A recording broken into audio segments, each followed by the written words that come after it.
जहां उत्तराखंड के सीएम तीरथ सिंह रावत दिल्ली पहुंचे। इस दौरान उन्होंने संगठन महामंत्री बीएल संतोष से मुलाकात की। इसके बाद सीएम तीरथ सिंह रावत ने राज्यसभा सांसद अनिल बलूनी से भी उनके आवास पर मुलाकात की। उत्तराखंड सदन में सीएम तीरथ सिंह रावत ने 4 धाम यात्रा को लेकर वीडियो कॉन्फ्रेंसिंग के जरिए एक बैठक की। साथ ही बीजेपी कार्यकर्ताओं को भी संबोधित किया। सीएम तीरथ सिंह रावत ने कहा कि उन्हें अचानक से पता चला कि वो सीएम बन रहे हैं। अखबार में कहीं नाम नहीं था, टीवी पर कहीं कोई चर्चा नहीं चल रही थी, किसी को हवा तक नहीं थी। उन्होंने कहा कि हमारे यहां कहा जाता है पहले राष्ट्र फिर पार्टी।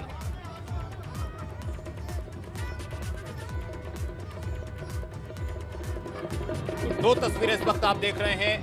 सीएम तीरथ सिंह रावत जो पहली बार मुख्यमंत्री बनने के बाद दिल्ली पहुंचे तो किस तरह से उनका शानदार स्वागत किया गया। तो अनिल बलूनी से उन्होंने मुलाकात की, तमाम पार्टी कार्यकर्ताओं से, नेताओं से उन्होंने मुलाकात की। सीएम तीरथ सिंह रावत का दिल्ली दौरा काफी अहम, तो इस मौके पर उनका काफी शानदार स्वागत किया गया। तो इस मौके पर तीरथ सिंह रावत ने केंद्रीय नेतृत्व का आभार तो जताया ही, साथ ही ये भी कहा कि उन्हें नहीं पता था कि वो मुख्यमंत्री बनने वाले हैं। उन्होंने कहा ना ही अखबारों में ना ही टीवी पर उनके नाम की चर्चा थी।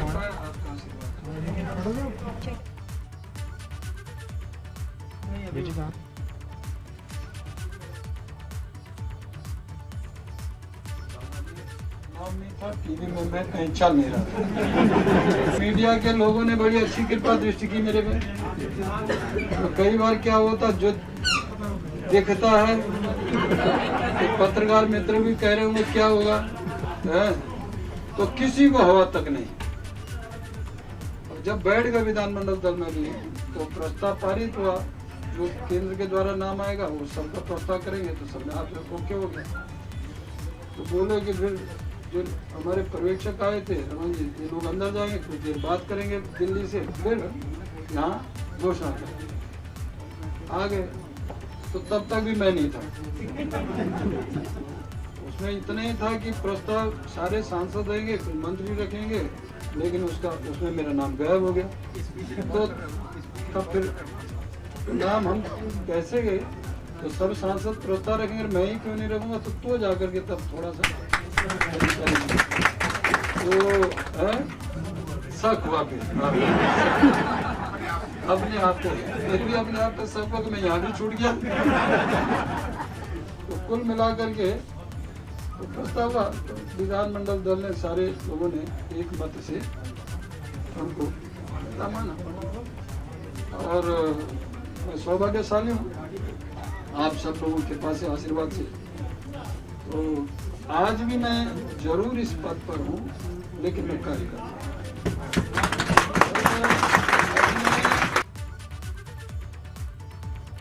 चलिए खबरों में बढ़ेंगे आगे। खबर देहरादून से, जहां पूर्व सीएम त्रिवेंद्र सिंह रावत के सलाहकारों पर गिरी गाज। नए सीएम तीरथ सिंह रावत ने गिराई गाज। तो औद्योगिक सलाहकार के.एस. पवार को हटाया गया। मीडिया सलाहकार रमेश भट्ट पर भी गिरी गाज। लघु उद्योग सलाहकार विमल कुमार भी हटाए गए। पूर्व सीएम के सलाहकार नवीन बलूनी और नरेंद्र सिंह भी हटाए गए। तो ये बड़ा बदलाव, इस वक्त की बड़ी और अहम खबर देहरादून से। पूर्व सीएम त्रिवेंद्र सिंह रावत के सलाहकारों पर गिरी गाज। तो नए सीएम तीरथ सिंह रावत ने किए बदलाव। औद्योगिक सलाहकार के.एस. पवार को हटाया। मीडिया सलाहकार रमेश भट्ट पर भी गिरी गाज। लघु उद्योग सलाहकार विमल कुमार भी हटाए गए। पूर्व सीएम के सलाहकार नवीन बलूनी को भी हटाया गया। वहीं यूपी के बलिया से बीजेपी विधायक सुरेंद्र सिंह ने उत्तराखंड के मुख्यमंत्री तीरथ सिंह रावत के जीन्स वाले बयान का समर्थन किया है। विधायक सुरेंद्र सिंह ने कहा कि आज के दौर में बच्चों को सलीके से कपड़े पहनना चाहिए। बहन बेटियां इस देश की संस्कृति की प्रतिष्ठा हैं। सुंदर कपड़ों में सुंदर समाज दिखता है, सुंदर कपड़ों में सुंदर संस्कृति दिखती है, जिससे देश की प्रतिष्ठा का परिचय मिलता है।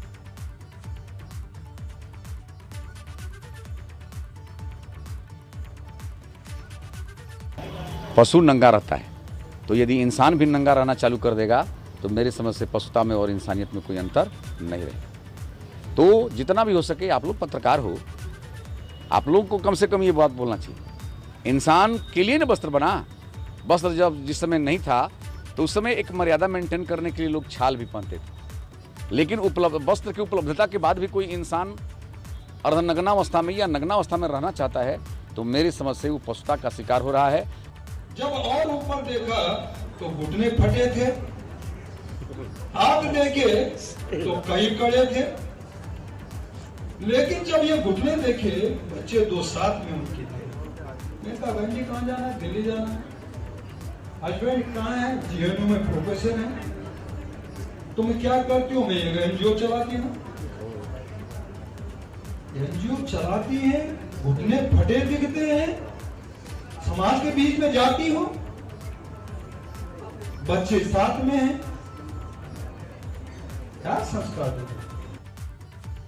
वहीं यूपी में योगी सरकार को 4 साल पूरे हो गए। इस दौरान लखनऊ में सीएम योगी ने प्रेस कॉन्फ्रेंस की। इस दौरान उन्होंने पिछले 4 साल में सरकार के किए कामों को गिनाया। अपने संबोधन में सीएम योगी ने कृषि, शिक्षा, स्वास्थ्य जैसे फील्ड में किए गए कामों का लेखा जोखा दिया। आपको बता दें कि सीएम योगी 4 साल का कार्यकाल यूपी में पूरा करने वाले पहले सीएम बन गए हैं। 19 मार्च 2017 को सीएम योगी ने बतौर मुख्यमंत्री शपथ ली थी। 4 साल पूरे होने के मौके पर बुकलेट जारी की गई, साथ ही सरकार की उपलब्धियों पर फिल्म भी रिलीज की गई।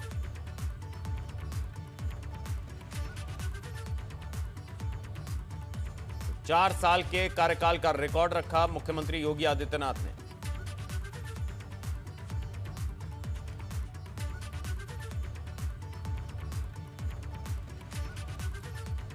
तो चलिए खबरों में बढ़े आगे, उससे पहले आपको सुनवा देते हैं प्रेस कॉन्फ्रेंस के दौरान सीएम योगी ने अपने 4 साल के कार्यकाल पर क्या कुछ कहा।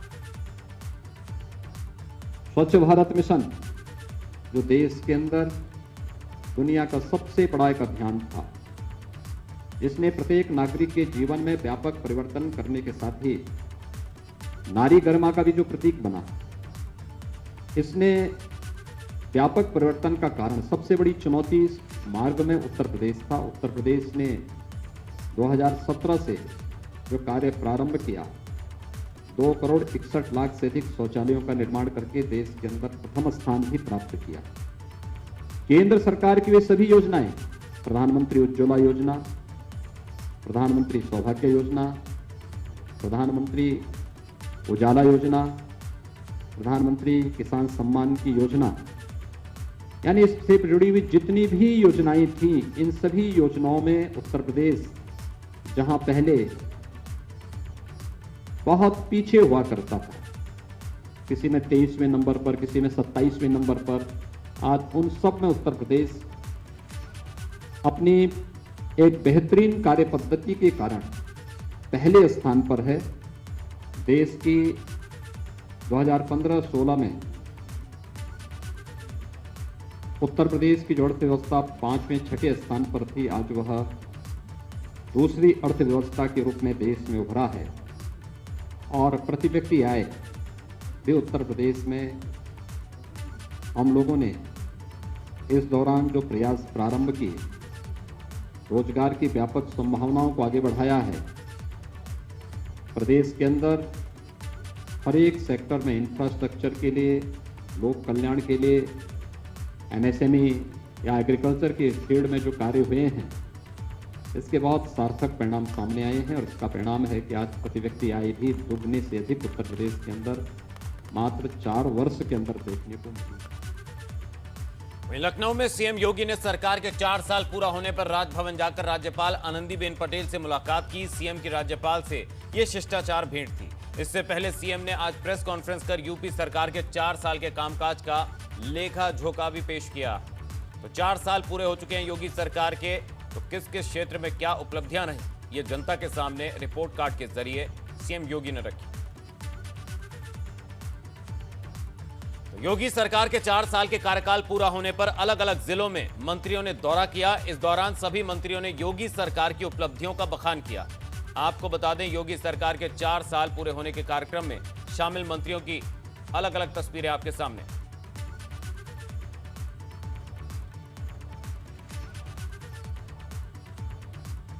तो अलग अलग तस्वीरों में आप देख सकते हैं उन्नाव में किस तरह से कार्यक्रम हुआ। वहां पर पुस्तक का विमोचन किया गया। किताब के विमोचन के जरिए सरकार की 4 साल की उपलब्धियां रखी गई। वहीं कानून मंत्री को आप देख सकते हैं, वो भी विशेष कार्यक्रम में रामपुर पहुंचे, जहां पर सरकार के 4 साल के कार्यकाल को जनता को बताने की कोशिश हुई और इसी तरह से अलग अलग तस्वीरों के जरिए कहां-कहां कार्यक्रम हुए। स्वामी प्रसाद मौर्य सिद्धार्थनगर पहुंचे, वहां पर उन्होंने 4 साल के कार्यकाल को बेहद उपलब्धि भरा बताया। उन्होंने कहा कि इससे पहले किसी सरकार ने उत्तर प्रदेश में इस तरह का विकास नहीं किया और प्रदेश से माफिया और गुंडों का सफाया हुआ। वहीं बलिया की तस्वीरें आप देख सकते हैं। शाहजहांपुर और कन्नौज में भी इसी तरह खास कार्यक्रम आयोजित हुए। योगी सरकार के 4 साल पूरा होने पर क्या क्या खास उपलब्धियां रही, ये जनता के सामने रखी गई। तो 6 और तस्वीरें आपके सामने। सहारनपुर, गोरखपुर, गाजीपुर, वहां पर किस तरह से विशेष कार्यक्रम का आयोजन हुआ और वहां पर भी योगी सरकार के 4 साल पूरा होने पर क्या क्या उपलब्धियां रही, ये जनता के सामने रखा गया। बागपत, अलीगढ़ की भी तस्वीरें इस वक्त आपके सामने। तो सरकार के 4 साल पूरे और स्वाति सिंह ने भी सीतापुर पहुंचकर लोगों को उपलब्धियां बताई। वहीं बागपत में कलेक्ट्रेट में उस वक्त अफरा तफरी का माहौल हो गया जब सरकार के 4 साल के मौके पर आयोजित एक कार्यक्रम के दौरान एक दिव्यांग युवती ने आत्मदाह की कोशिश की। पीड़िता का आरोप है कि गांव के ही एक दबंग ने उसकी 2 बीघा जमीन पर कब्जा कर रखा है, जिसकी शिकायत उसने अधिकारियों से की लेकिन कोई कार्रवाई नहीं हुई। पीड़ित का आरोप है कि जमीन पर कब्जा करने वाला दबंग उन्हें जान से मारने की धमकी भी दे रहा है।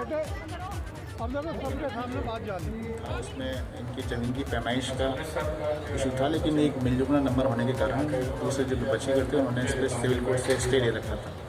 इसकी जानकारी इनका ज़रा उपलब्ध रहेगी और इनसे हम लोगों ने यही काउंसलिंग करी कि आप जो राजस्व संहिता के अंतर्गत जो नियमन संगत धाराएँ हैं उनके अंदर आप अपना बात तय करें और हम लोग उसमें कोई मदद करेंगे। प्रशासन और पूरा जिला प्रशासन उनके सहयोग के लिए उपस्थित है। वहीं प्रयागराज में यूपी सरकार के 4 साल पूरे होने पर कार्यक्रम आयोजित किया गया, लेकिन इस कार्यक्रम में उस वक्त हंगामा खड़ा हो गया जब बीजेपी नेताओं और अधिकारियों में कहासुनी हो गई। कार्यक्रम में काफी देर तक हंगामा हुआ। बीजेपी नेताओं ने नाराजगी जताते हुए अफसरों को सरेआम जमकर खरी खोटी सुनाई। भीड़ में शामिल कुछ कार्यकर्ताओं ने तो अफसरों के मुर्दाबाद तक के नारे लगा डाले।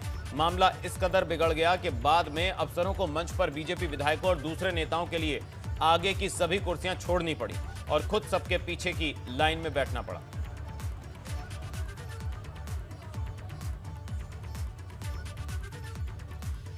एक और योगी सरकार के 4 साल की उपलब्धियों को गिनाने में जुटी है सरकार, तो दूसरी तरफ विपक्ष सरकार पर हमलावर है। लखनऊ में कांग्रेस विधानमंडल दल की नेता आराध्या मिश्रा ने सरकार के 4 साल पूरे होने पर निशाना साधा, तो वहीं प्रदेश कांग्रेस अध्यक्ष अजय कुमार लल्लू ने सरकार की उपलब्धियों पर सवाल उठाए। अजय लल्लू के मुताबिक पिछले 4 साल में सबसे ज्यादा उद्योग बंद हुए हैं और लोगों का काम चौपट हुआ है।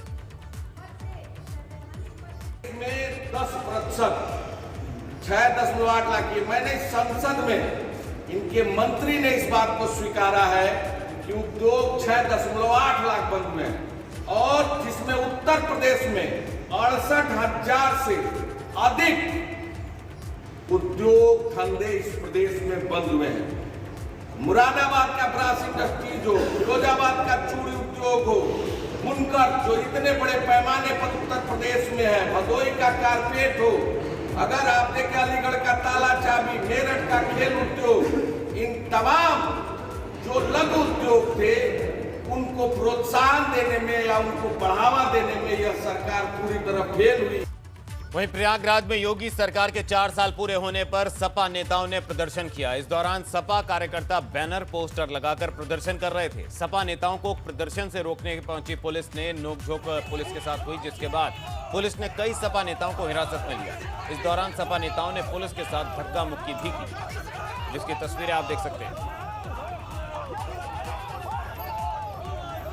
2 कैमरों के जरिए झड़प की तस्वीरें आप देख सकते हैं किस तरह से सपा नेताओं ने प्रदर्शन किया और इस दौरान पुलिस से सपा नेताओं की कार्यकर्ताओं की झड़प हुई। इस दौरान पुलिस ने कुछ सपा कार्यकर्ताओं को हिरासत में भी लिया। लखनऊ में डिप्टी सीएम केशव प्रसाद मौर्य ने टीकाकरण अभियान के तहत कोरोना वैक्सीन की पहली डोज लगवाई। Keshav Prasad Maurya doctor Shyama Prasad Mukherjee civil hospital पहुंचे थे, उनके साथ उनकी पत्नी भी मौजूद थी। इस दौरान डिप्टी सीएम ने कहा कि कोरोना वैक्सीन से कोई खतरा नहीं है, बिना डरे लोग कोविड वैक्सीन को लगवाएं, ये बिल्कुल सुरक्षित है।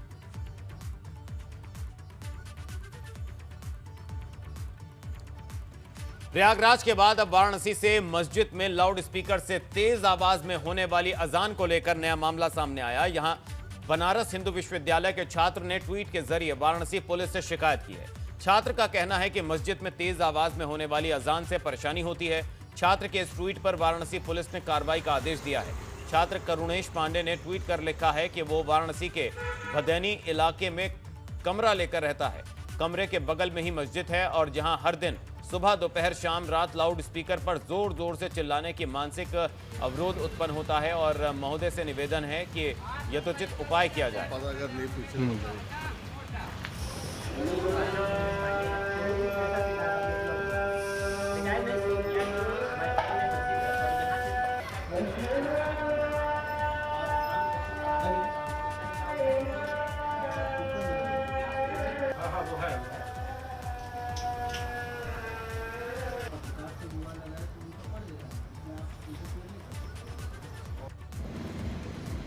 वाराणसी बीएचयू के छात्र करुणेश पांडे ने आपत्ति जाहिर की है। आपत्ति इस मुद्दे पर जाहिर की है कि इनकी घनी आबादी में नमाज अजान का जो लाउडस्पीकर है इन्हें डिस्टर्ब करता है। करुणेश हमारे साथ मौजूद हैं। करुणेश, सबसे पहले आपकी शिकायत के बारे में जानना चाहिए। हमारी शिकायत ये थी है कि हम यहाँ पढ़ाई करते हैं और उस समय क्या होता है कि अचानक इतनी तेज ध्वनि प्रदूषण आता है कि मन का एकाग्रता और मतलब चिड़चिड़ापन होने लगता है। और शाम को हम बच्चों का क्लास लेते हैं तो उस समय इतनी तेज मतलब आवाज़ आती है तो हमको क्लास को रोकना पड़ता है। तो इस मामले को हम पहले प्रशासन को बतलाए थे तो वहाँ पर कोई हमको संज्ञान नहीं लिया गया, किंतु कल हम ट्वीट किए तो इस मामले में वाराणसी प्रशासन जो है संज्ञान में लेके और हमको एक सूचना दी है कि इस पर कार्रवाई हो रही है। धर्म को ठेस न पहुँचे, भावना को ठेस न पहुँचे, ये करुणेश का उद्देश्य है। लेकिन इनकी परेशानियां अपनी जगह हैं और ये वो लाउडस्पीकर है जिस पर इन्होंने आपत्ति जाहिर की है। हालांकि इन्होंने मस्जिद के किसी भी जिम्मेदार व्यक्ति से अभी बातचीत नहीं की है, लेकिन इनकी शिकायत पर वाराणसी पुलिस अब जांच कर रही है और जांच के बाद अब देखना ये होगा कि वाराणसी पुलिस का अगला कदम क्या होता है। कैमरामैन विशेष के साथ नीतीश कुमार पांडे, एबीपी गंगा, वाराणसी।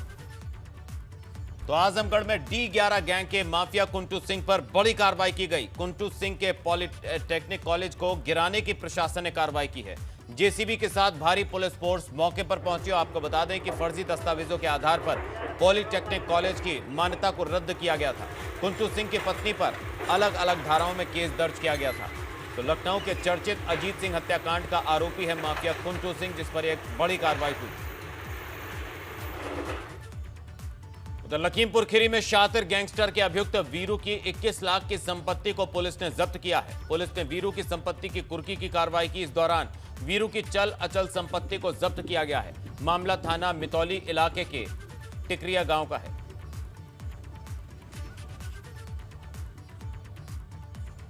वहीं देवरिया में सजावट की दुकान में आग लगी। आग लगने से मौके पर अफरा तफरी मच गई। फायर ब्रिगेड की 2 गाड़ियों ने मौके पर पहुंचकर आग पर काबू पाने के लिए कड़ी मशक्कत की, जिसके बाद घंटों की मशक्कत के बाद आग पर काबू भी पा लिया गया। आग से काफी नुकसान हुआ।